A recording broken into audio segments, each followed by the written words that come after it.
Gênesis 2, 21 em diante. Diz assim a palavra de Deus.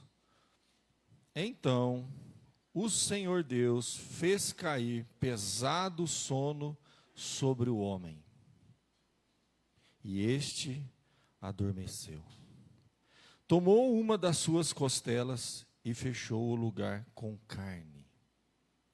E a costela que o Senhor Deus tomara ao homem, transformou-a numa mulher, e lhe a trouxe, e disse o homem: esta, afinal, é osso dos meus ossos e carne da minha carne. Chamar-se-á varoa, porquanto do varão foi tomada. Por isso, deixa o homem pai e mãe, se une à sua mulher, tornando-se os dois uma só carne. Ora, um e outro, o homem e sua mulher, estavam nus e não se envergonhavam.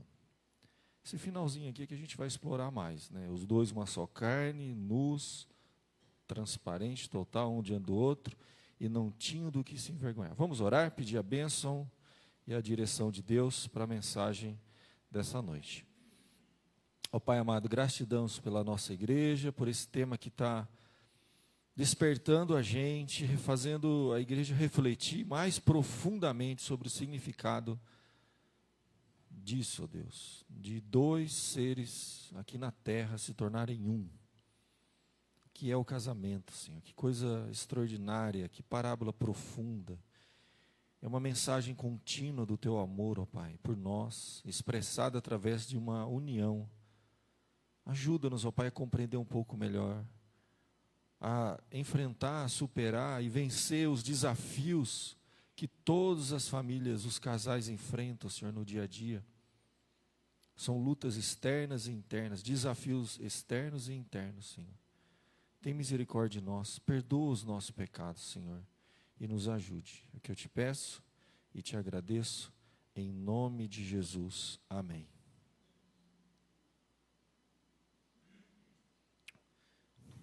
Já começa aqui, gente, que se a gente for pensar, a última obra da criação de Deus não foi o homem, foi a mulher. Então a gente pode dizer que a obra-prima é a cereja do bolo. Deus deixou por último a mulher. E se você pensar bem, Deus criou todos os animais do campo, as aves, né? Colocou o homem lá sem a mulher. Ele não encontrou nenhuma identidade. Ele precisou, ele sentiu falta. Interessante que Deus criou o homem do quê? Da onde que foi que Deus tirou o homem? Da lama, do barro, gente, da terra. Então, o homem foi criado do barro, a mulher não foi criada do barro. Olha que coisa profunda. A mulher foi criada do próprio homem. Então, gente, isso é de uma profundidade. O ser humano, um ser único aqui nesse planeta, diferente de todos os outros seres que Deus criou. A Bíblia chega a dizer, no Salmo de número 8, pouco menor, né, do que Deus, né? O ser humano, criado à imagem e semelhança de Deus. E Deus agora cria do homem um outro ser, tirado da sua costela, que o propósito dessa criação é fazer com que o homem se reconecte a essa criação, os dois se tornem um. Então é como se fosse um retorno. Do homem é tirado um outro ser humano que tem uma forma de conexão, e aí eles voltam e viram um. É uma coisa muito profunda isso, gente. Muito profunda. E se isso é uma parábola de Deus com o seu povo, é por isso que a Bíblia fala que em Cristo nós somos um. É essa unidade que existe do povo de Deus com Deus, ela é refletida na relação do homem e a mulher se tornarem os dois uma só carne.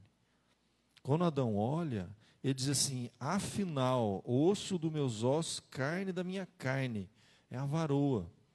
E ele se conecta, e no verso seguinte, deixa pai e mãe, se une à sua mulher, tornando-se os dois uma só carne. Então, há uma unidade e uma transparência e uma identidade do casal que é algo assim extraordinário. Não é aplicado isso a nenhuma outra relação humana. Nenhuma. Você não é um só com seu filho. E, gente, filho vem do ventre. Da mesma forma que a mulher foi tirada da parte do homem, do corpo, dos ossos do homem, saiu de dentro do homem. A mulher sai de dentro do homem, se a gente for pensar. Um filho também sai de dentro da mulher. E a gente sabe que até uma idade, hoje a psicologia moderna, né, a ciência do comportamento explica, a criança ela demora para ter essa identidade própria, ela acha que ela é parte da mãe. E de fato, saiu dali, cordão umbilical, gente. Corta o cordão umbilical, a gente até diz que é um processo longo para a mãe e o filho cortar esse cordão umbilical emocional, intelectual, espiritual, e é um ser criado à imagem de Deus que agora ele tem que deixar pai e mãe. Então ele não é uma só carne. Você, mãezinha, você tem um filhinho, né, cresceu. A gente segurou até onde deu. Chega uma hora que não dá mais. Ele não vê a hora de deixar pai e mãe, está procurando desesperado alguém para virar uma carne e ir embora de casa. Você sabe que é assim. E eles querem sair, eles querem ir embora. Não é uma só carne. Vai deixar pai e mãe. Então, até o filho, que para mim é uma outra coisa profunda, um ser humano começar a ser gerado no ventre de um outro ser humano e vir à existência com identidade própria, com alma, com as suas características, é uma coisa assim extraordinária. Mas a Bíblia não diz que os dois são uma só carne. Ele deixa pai e mãe e vai criar sua identidade. Mas o homem e a mulher virá um só, a ponto de a morte ser a única coisa capaz de destruir isso definitivamente. Ainda que os acidentes na nossa caminhada podem levar a isso, mas o projeto é esse, os dois, uma só carne, até que a morte os separe. É o voto que todo mundo faz, ninguém casa, né? A gente faz um voto lá na hora, né? Os dois vão se tornar um até o último dia da sua vida. Então é uma identidade, é uma unidade que não existe nada no mundo para a gente comparar. A única referência que a gente tem é de Deus com o seu povo, que é a base de tudo que a gente está estudando aqui nos últimos domingos. Olha o nível de profundidade que é isso. E a Bíblia diz, até aqui, gente, lembra que no verso 25 termina, depois do capítulo 3, você tem uma nova situação em que a serpente, que é um elemento externo, que tenta entrar nessa unidade para rachar essa unidade. Então você percebe que desde a criação, desde o início, existem elementos externos interferindo, tentando destruir. A Bíblia vai dizer que a serpente, a mais sagaz de todos os animais selváticos, entra e tenta. E é interessante como ela não consegue ir diretamente no homem, ela vai através da mulher. Olha que coisa profunda isso, né? Então aqui, meus irmãos, a Bíblia vai dizer no verso 25, antes da queda, que o homem e a mulher estavam nus. Transparência e unidade perfeita, completa. Houve um casal aqui na terra perfeito. Só um. Foi por pouco tempo. A gente não sabe quanto tempo durou. Antes deles terem filhos. Então houve um casal que andou aqui na terra, que eles tiveram isso perfeito. Hoje a gente busca isso. A gente avança em direção a essa unidade, essa transparência. Mas a gente sabe que houve uma interferência. Então, o que eu quero falar com vocês é sobre essa unidade, o fato de estarem nus aqui, havia uma conexão emocional, não havia segredo, não havia nada escondido entre os dois, não havia nada que tivesse que se envergonhar um do outro. já pensou que eles não tinham nada para esconder um do outro? Gente, o pessoal que é casado, a gente nunca conta tudo. A gente sempre guarda alguma coisa, a gente espera um momento para contar, porque a gente sabe que o outro é pecador. Se você contar os problemas na hora errada, vai explodir uma bomba. Às vezes, quando há sabedoria da nossa parte, às vezes não há. Às vezes a gente quer falar na hora pior para brigar mesmo, porque a gente quer brigar. Então a gente espera a hora para falar. O marido chega, toma um banho, janta, está bem, barriguinha cheia. Agora deixa eu contar para você bem o que aconteceu aqui. É assim, e o marido também. A gente espera a hora certa para falar. Então a gente está sempre guardando, sempre preocupado, como que nós vamos compartilhar, como nós vamos fazer, porque é delicado. Agora foi afetada essa relação. Não é mais perfeita. Ninguém é mais 100% nu, mas a gente caminha para esse processo. E aqui, meus queridos, eles estavam então unidos, os dois uma só carne, nus, não tinham nada para esconder um do outro. E aí começam as interferências. Então eu tenho que falar com vocês, então, dos desafios e interferências. Vamos começar pelas externas. Os desafios externos que querem, desde o início, desde a primeira família, o primeiro casal ser colocado aqui na terra, já havia uma interferência externa, tentando dividir essa unidade e quebrar essa transparência do casal. Então, eu penso que aqui, meu querido, olha só, Satanás, ele não apareceu diretamente para o homem, provavelmente ia ter um embate um pouco mais complicado. Então, se ele usa a mulher para chegar no homem, porque o propósito era esse, até porque a gente sabe que, teologicamente falando, se Eva tivesse caído e Adão não tivesse caído, Adão iria interceder pela mulher. No momento que ele cai, não há mais ninguém na raça humana em comunhão com Deus para interceder por ela. Então, não havia o papel sacerdotal ali, porque ele seria o sacerdote, ele poderia ter cedido pela mulher, sabia disso? Adão, se ele não tivesse caído, ele teria ainda comunhão com Deus para ajudar a resgatar a sua mulher, porque ela foi laçada pelo inimigo, aliciada pelo inimigo. Então, olha como a coisa é complicada. É por isso que a gente diz que hoje Satanás ele chegou para Adão através de uma mulher. Percebe? Homens, Satanás pode hoje chegar em nós através de uma mulher? Pode. Uma mulher bonita, uma mulher vistosa, uma mulher atraente, pode e é. Muitas vezes usado como instrumento, por isso que a Bíblia nos alerta, para que Satanás não nos tente em situações como essa. Então, ele usa, entendeu? Ali aquela situação, ele vai aliciando a mulher, vai convencendo ela, vai mudando a mentalidade dela, ele vai infiltrando no coração dela uma ideia. E através dessa ideia, ela quer chegar em Adão. Porque para ter uma obra perfeita, completa, do mal aqui, ele tinha que derrubar os dois, não podia ser só um. Se você vê na conversa, então a serpente disse, é certo que não morrereis. Ele não está falando no singular com Eva. Ele está falando para Eva no plural. Ele está mostrando e convencendo ela que o marido tem que entrar no esquema junto. Você tem que trazer ele. No dia que comer, vos abrirão os olhos.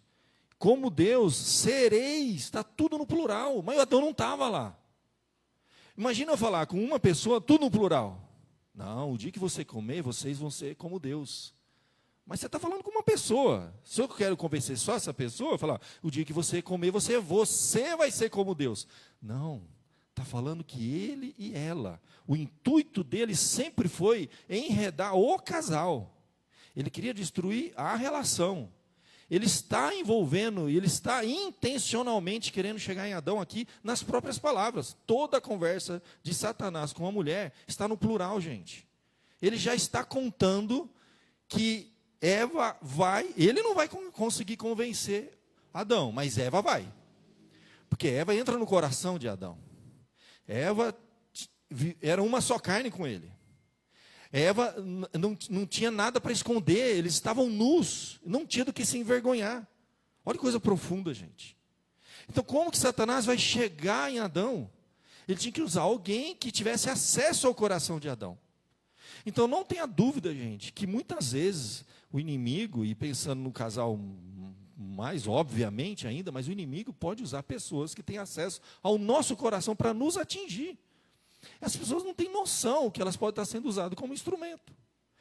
Na relação de Jesus com um dos discípulos que ele mais tinha uma interação, quem era? Pedro. A relação que ele tinha com Pedro era muito profunda. Pedro estava em tudo. Pedro jurava, né, Jesus, se alguém vier eu, jurava morrer por Jesus, Pedro. Então, olha só, Satanás não conseguia chegar diretamente com Jesus, porque já tentou numa tentação lá do deserto, e não conseguiu, foi frustrado. Então, ele usou um discípulo, para que o discípulo pudesse convencer Jesus de mudar de ideia. Então, alguém que tinha acesso ao coração de Jesus, que era íntimo de Jesus, e íntimo mesmo, porque além dos 12 discípulos, que eram muito próximos, a Bíblia diz que ele tinha uns que ele era mais próximo ainda.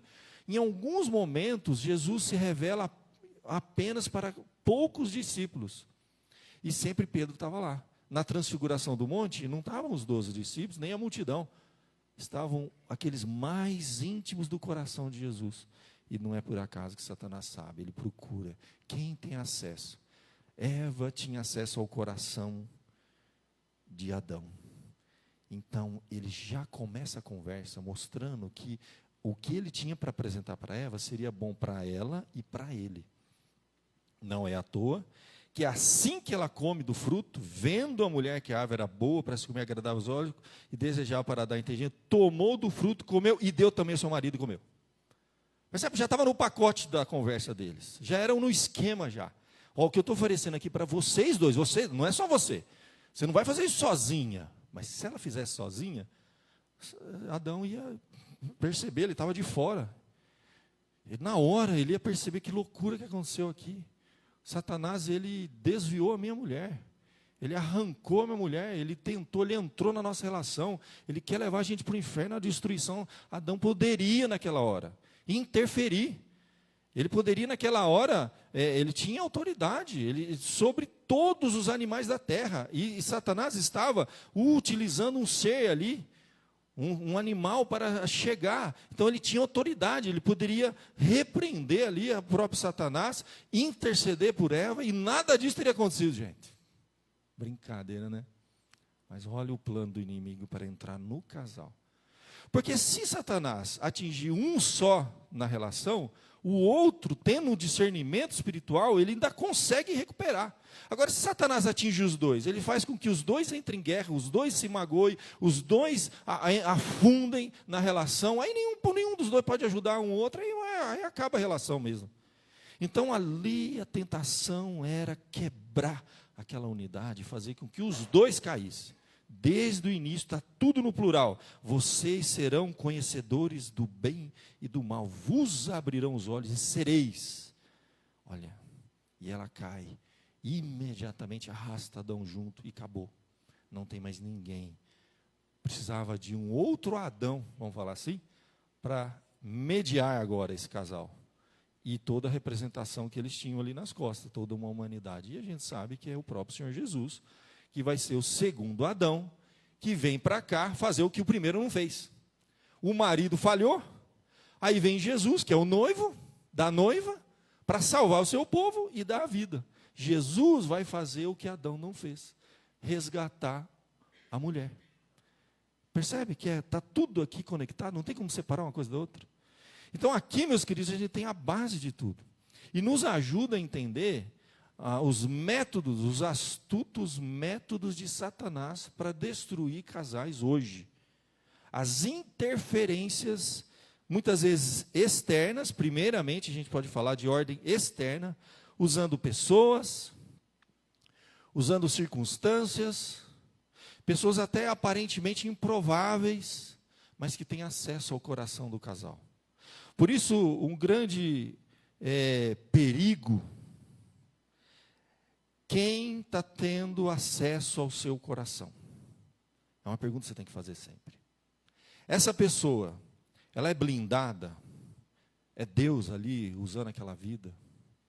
Quem tem acesso? Quem é a pessoa com quem você recorre na hora do aperto?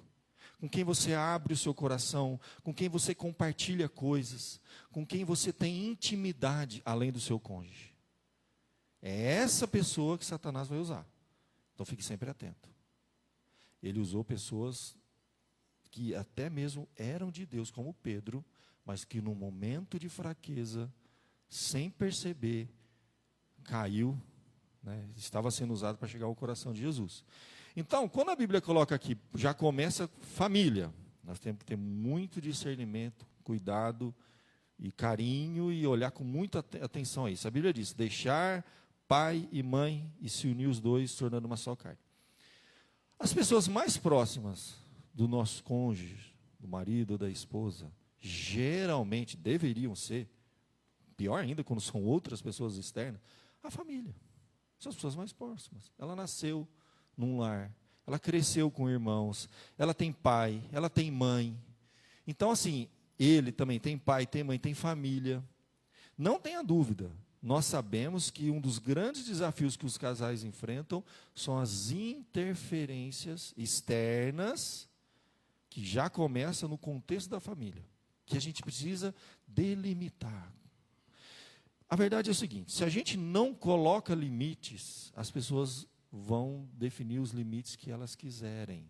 Não é à toa que a gente vê casais se afundando em dívida porque se envolveu para ajudar alguém e aquilo tomou uma proporção absurda e a gente sabe que isso é sério.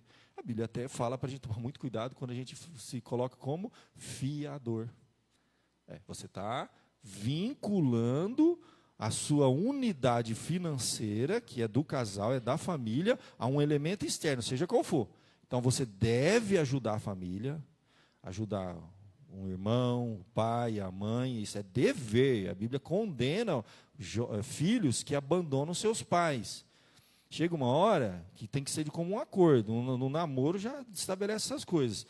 Se amanhã um pai e uma mãe têm um derrame, não tem onde ficar, e os filhos abandonam, isso é pecado, está na Bíblia. É uma coisa extrema.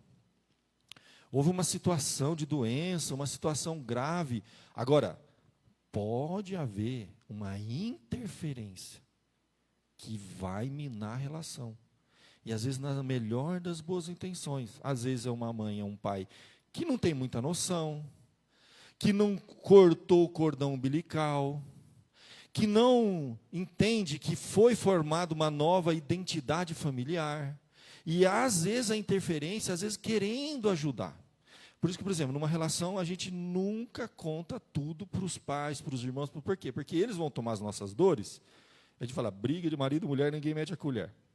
O que acontece? Você briga com seu marido, com a sua esposa, aí você vai falar mal dele ou dela para a sua família. Aí daqui a pouco vocês se perdoaram, já estão lá tudo bonitinho, trocando beijinho de novo, mas a família não vai. Eles vão guardar. Eles não vão nem querer saber mais, já começa a minar. E aí que a gente vê, e não é uma nem duas vezes que eu já vi, mães e pais aconselhando os filhos, falando, olha, eu acho que você tem que pular fora dessa relação, você não está feliz nessa relação, não está te fazendo bem, e as pessoas já até casadas. Então aí, querendo ajudar, depende da situação, há casos e casos, há situações extremas. Você nunca fala mal para a família. É claro que você está começando um relacionamento, se você começa a ver coisas, sinais, espera aí, isso vai dar problema. A gente pode pedir e deve compartilhar com os pais, mas no momento que você se une, os dois tornam uma só carne, meu irmão, você vai ter que aprender a segurar o rojão. A não ser casos extremos, que você precisa de ajuda, um caso de vida ou morte, um caso de coisa grave. Mas na relação, na intimidade do casal, ninguém deveria entrar. Ninguém. A gente tem que pensar 1000 vezes com quem a gente vai desabafar. Não pode ser pessoas emocionalmente envolvidas com o casal. Não adianta o homem ir lá desabafar com a mãe dele. É óbvio que aquela mãe vai ficar contra a nora. Não adianta a mulher desabafar com o pai e com a mãe, que eles vão ficar contra o genro. E aí você vê famílias divididas. Vai passar o Natal, já não dá mais passar junto, porque teve uma briga aquele ano, o outro lá já tomou as dores, agora já estão contra o genro, contra a nora, já não tem mais amizade, não tem comunhão, chega na hora de ir na casa do sogro ou da sogra, o outro já não quer ir, e aí começa a fazer essas divisões que a gente vê. Um monte de família dividida. E às vezes, o casal não percebeu aquela infiltração na relação. Às vezes são conselhos errados, pode começar dentro da casa, dentro da família, parentes. Às vezes um irmão problemático que só traz problema para a família. Toda a família tem um irmão problemático lá. Às vezes ele tem problema com vício, às vezes ele tem problema com dinheiro. Todo mundo tem isso na família. Você tem que tomar muito cuidado. Não é para abandonar. Mas você tem que saber lidar com a relação, cuidar, ajudar aquela pessoa de uma forma que ela efetivamente possa resolver o problema dela sem afundar junto. Porque, meu querido, ajudar uma pessoa que está afogando não é para qualquer um. Você tem que saber, você tem que se preparar. Você sabe, se uma pessoa estiver afogando, isso é básico. Você vai num lago lá, uma pessoa está se afogando, não pode mandar qualquer um lá. Ele vai agarrar a pessoa e vai levar para o buraco junto. Morre 2 junto, é comum isso. Então, uma pessoa que está afundando, precisa de ajuda. Às vezes, essa ajuda tem que ser assim, vamos reunir a família, vamos todos juntos aqui, vamos tomar uma decisão, vamos pensar numa solução para o pai, para a mãe, não podemos abandonar. Cada um ajuda um pouco, vamos achar um lugar para colocar o velhinho e a velhinha. Tem alguém que tem uma casa que pode, tem um quarto lá que pode. Vamos pensar financeiramente, porque também tem aquele negócio, às vezes um assume toda a bucha e os outros irmãos, desaparecem nessas horas. E aí, sozinho carregando o problema. Isso acontece toda hora, gente. Todo mundo sabe disso. Então, essas interferências começam dentro da nossa casa mesmo, gente. É família mesmo, é parente mesmo, intencional ou não. Às vezes tem uma birra lá da nora, aí começa a minar, e vai colocando aquilo no coração. Aí o casal já não tem essa unidade, já não tem transparência, não estão mais nus um diante do outro. Eles têm o que se envergonhar. Isso é perigoso. Na hora de desabafar do problema, tem que pensar 1000 vezes para quem você vai levar.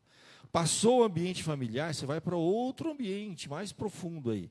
O problema pode se complicar mais ainda, quando vai para externo, para amigos, colegas de trabalho, vizinhos. Até na igreja a gente tem que tomar cuidado com o que a gente fala. Não é com qualquer um.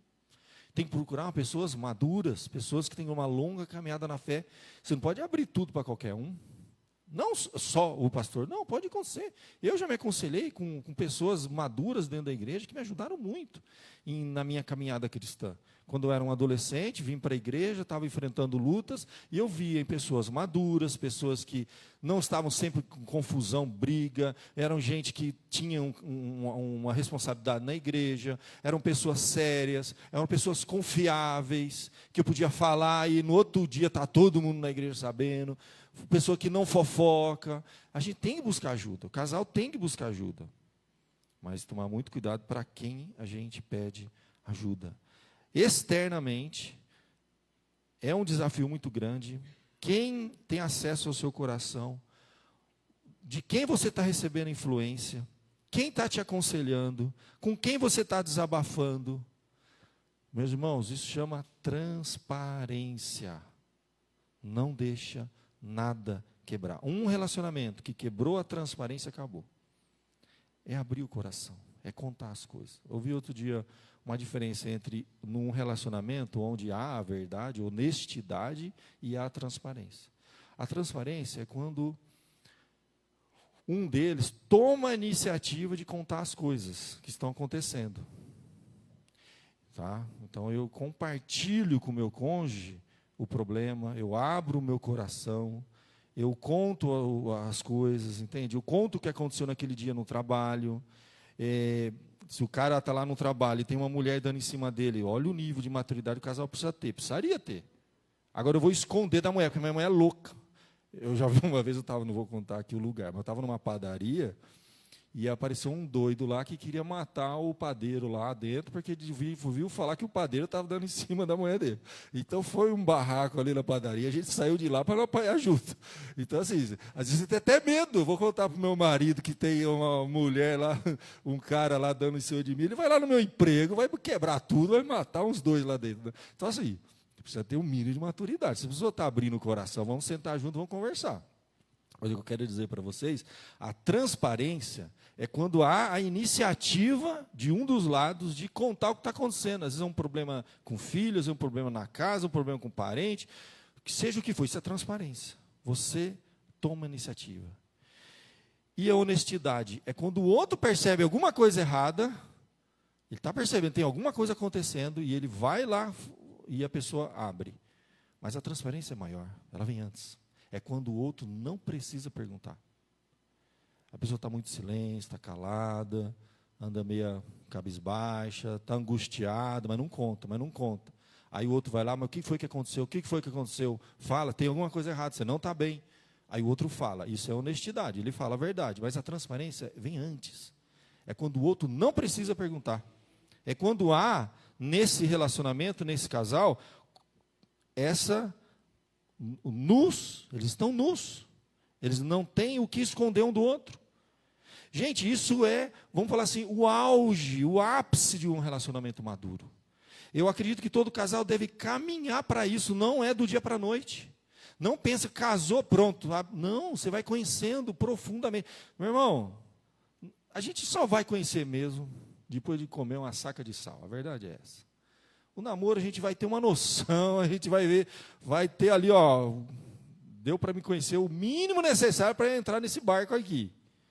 Mas depois que você está junto muitos anos, na saúde e na doença, você não teve ainda essa experiência. Você vai ter que ter no casamento.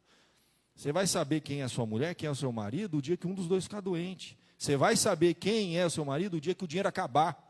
Você vai saber quem é a sua mulher, meu irmão, e o dia que tiver um infortúnio, uma tragédia, porque as famílias enfrentam isso. Por isso que tem casamentos que terminam. Às vezes um infortúnio, uma tragédia, o dinheiro acaba, a pessoa vai falir, ou um problema de saúde, e o casamento acaba. É ali que é a prova.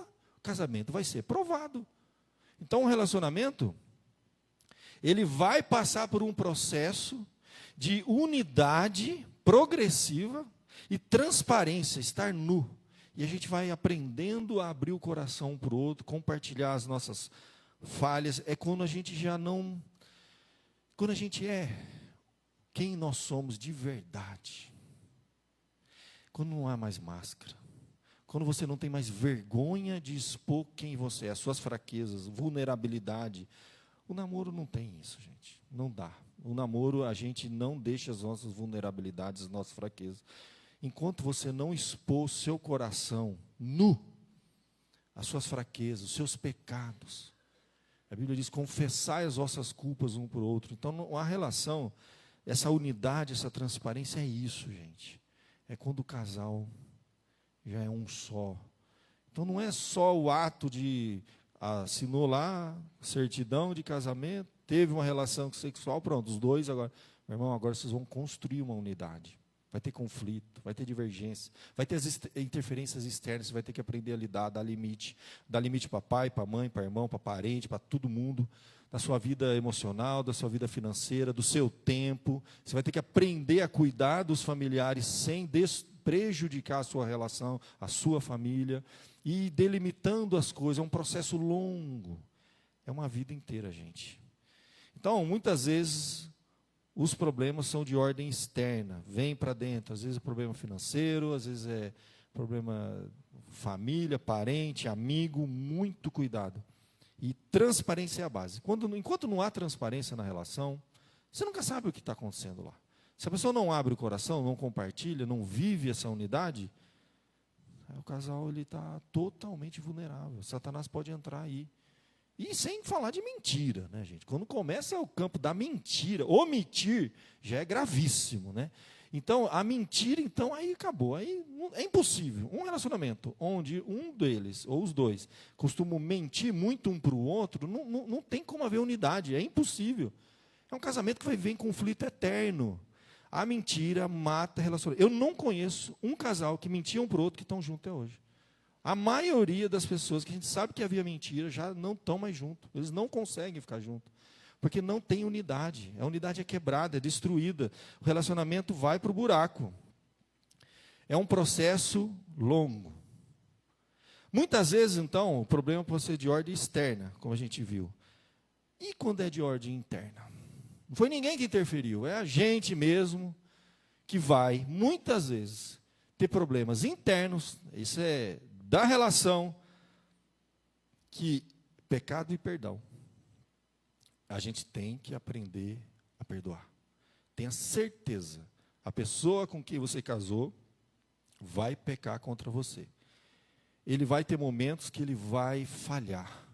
O perdão de verdade.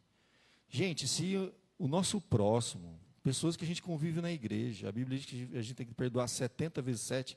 Você imagina um cônjuge, um casal, os dois juntos, vivendo juntos. Meu Deus do céu, vai falhar demais. Vai ter que perdoar muito.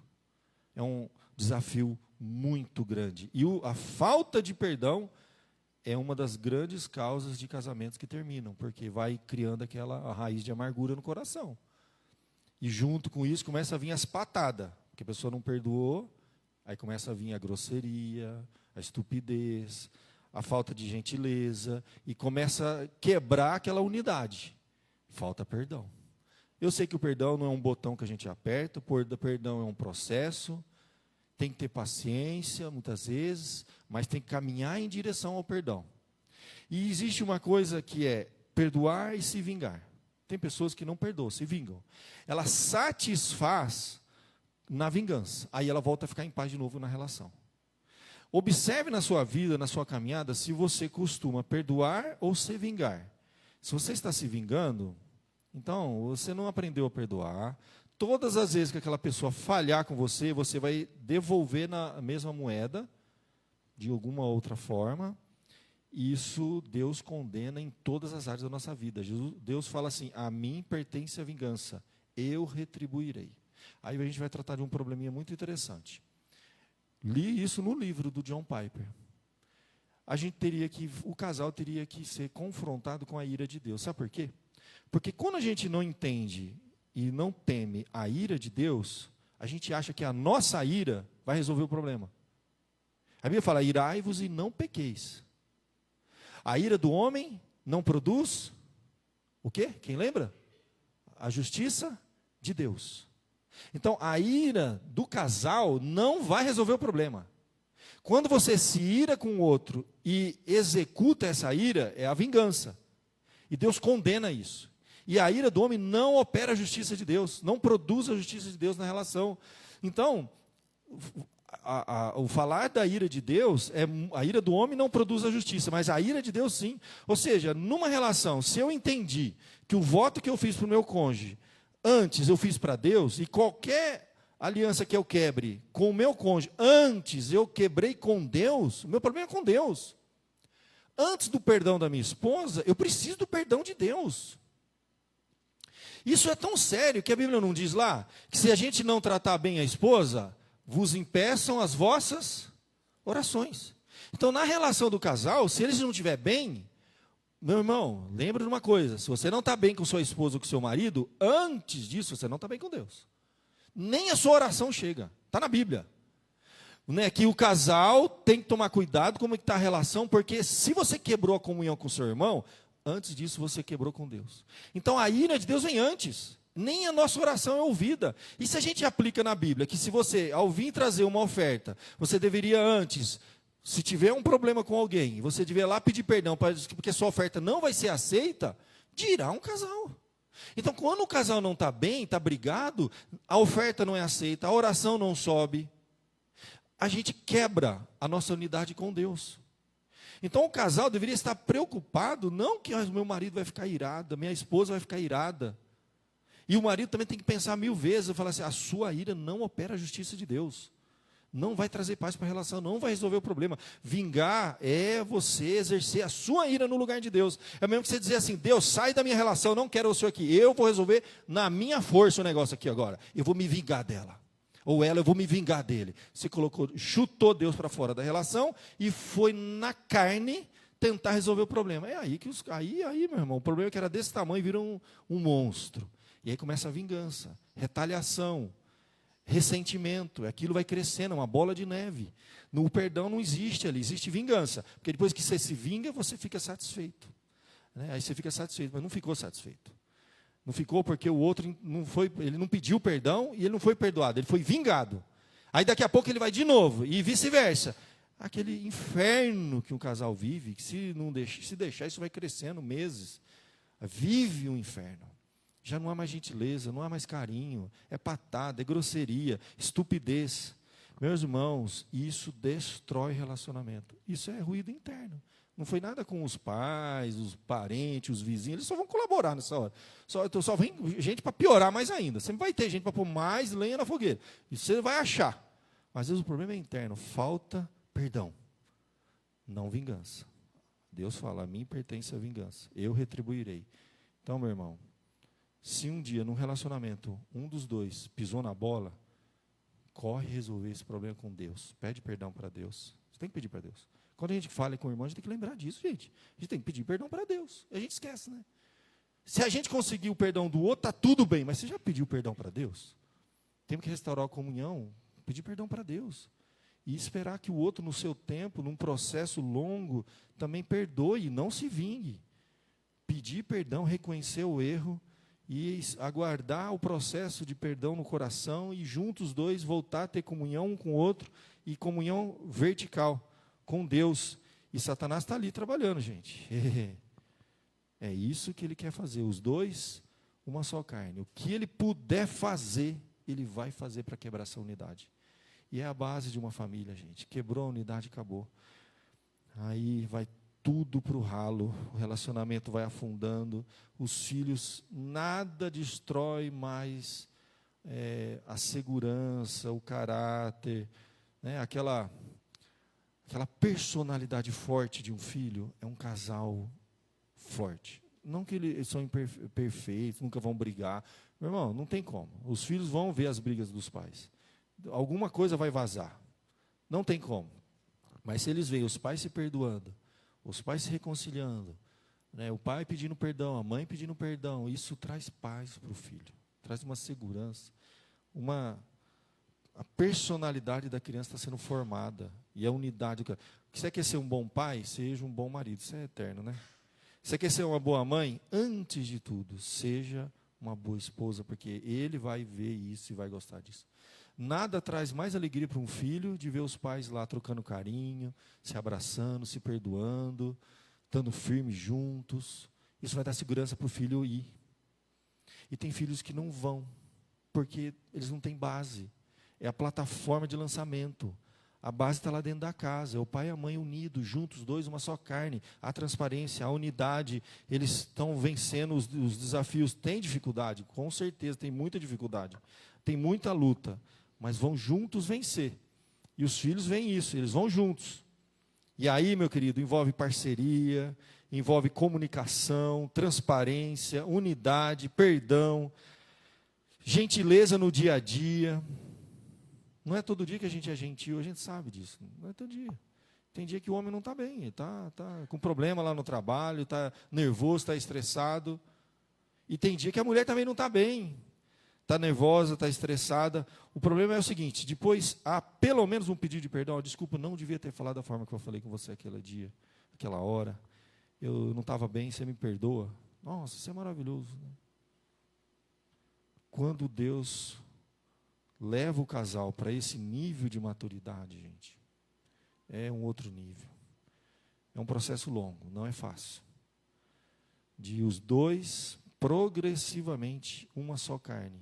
Na vida emocional, na vida sexual, na vida financeira, nos relacionamentos interpessoais, familiares, tudo envolve, gente. E quanta coisa, então, o casal enfrenta. Quanto desafio aí? A gente viu aqui nesses poucos 30, 40 minutos aqui, gente. De ordem externa e de ordem interna. Onde você enfrenta mais dificuldade? Alguns vão dizer assim, olha, eu estou enfrentando algo de ordem externa. É um membro da minha família que está interferindo na minha relação e está atrapalhando, está me influenciando, está fazendo mal. Trabalha isso, ora por isso. Blinda esse negócio. Às vezes o problema é interno, falta um perdão aí. Falta uma reconciliação, falta reconhecer, pedir perdão. Qual é o ponto na sua vida do casal em que os dois tornam-se uma só carne? Veja, isso aqui é um processo. Um outro estavam nus e não tem do que se envergonhar. A gente sabe o que vai acontecer logo em seguida. Eles vão cair.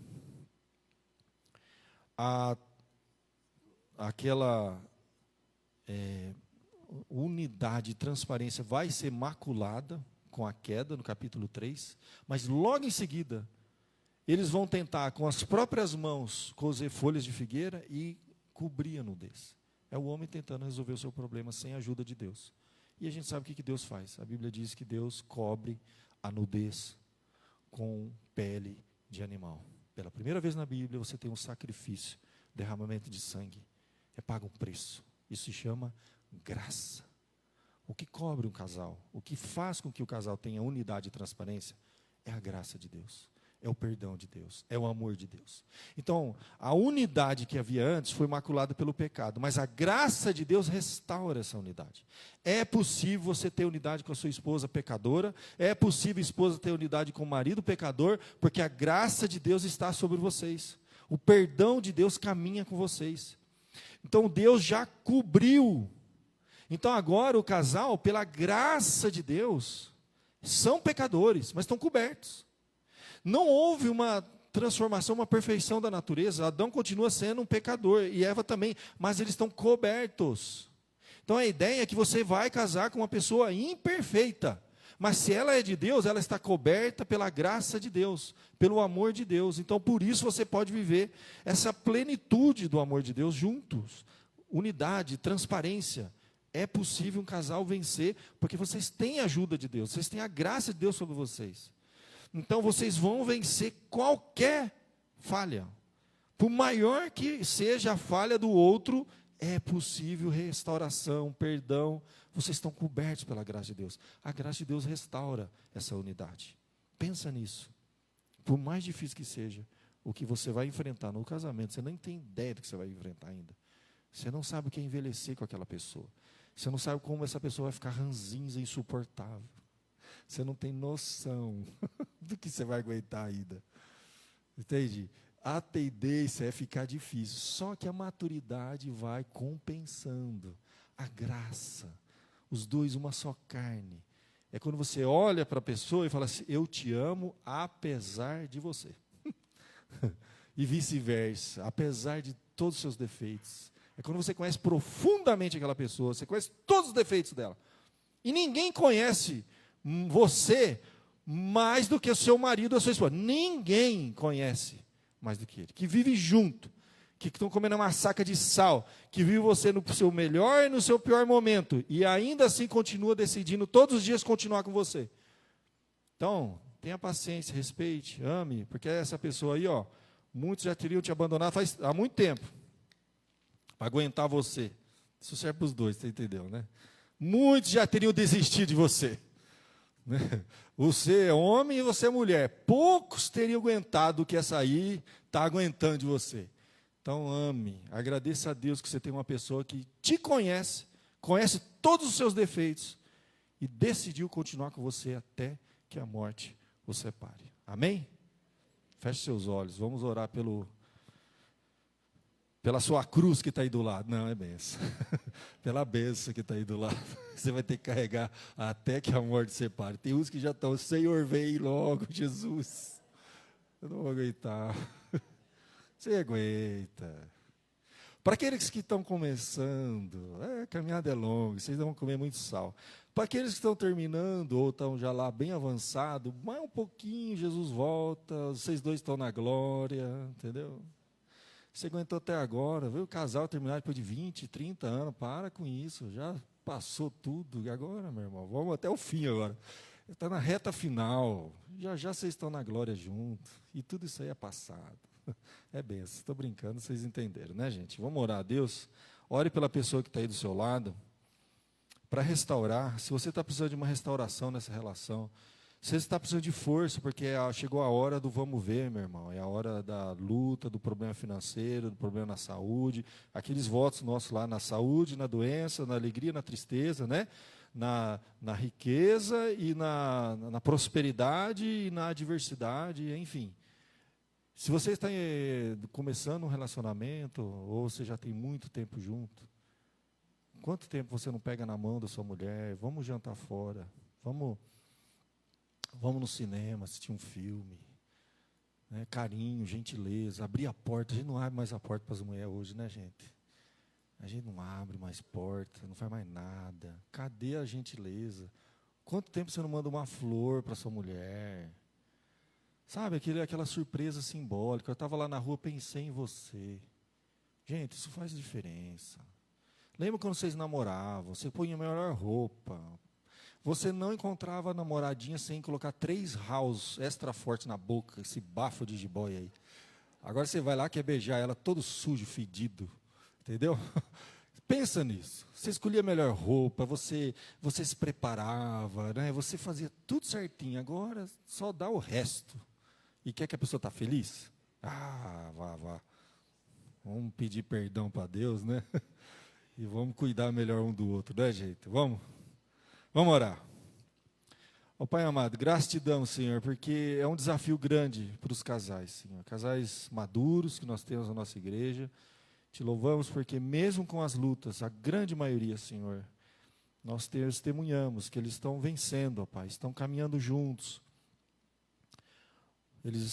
Muitos aqui, Senhor, já enfrentaram a enfermidade, já enfrentaram a adversidade, já enfrentaram o problema com os familiares, com os filhos, e venceram, Senhor. E a unidade permanece intacta. Mas alguns estão apanhando, Senhor. Estão começando a caminhada, é difícil. Alguns estão sofrendo influência ainda externa, quer seja de parentes, familiares, de amigos. Alguns perderam, Senhor, aquele carinho, aquela gentileza. Alguns precisam perdão, Senhor. É perdão, reconciliação, restauração. O Senhor conhece a situação de cada casal, Senhor. Ajuda-nos, ó Pai. Que os casais tenham essa graça. Nós estamos cobertos pela Tua graça, Senhor. É só por isso que vamos vencer. A Tua graça vai capacitar a gente a amar, a perdoar, a superar os desafios, a viver juntos, os dois, uma só carne. Tem misericórdia, Senhor. Ajuda-nos e perdoa-nos, ó Pai. É o que eu te peço pela vida dos casais aqui. Em nome de Jesus. Amém.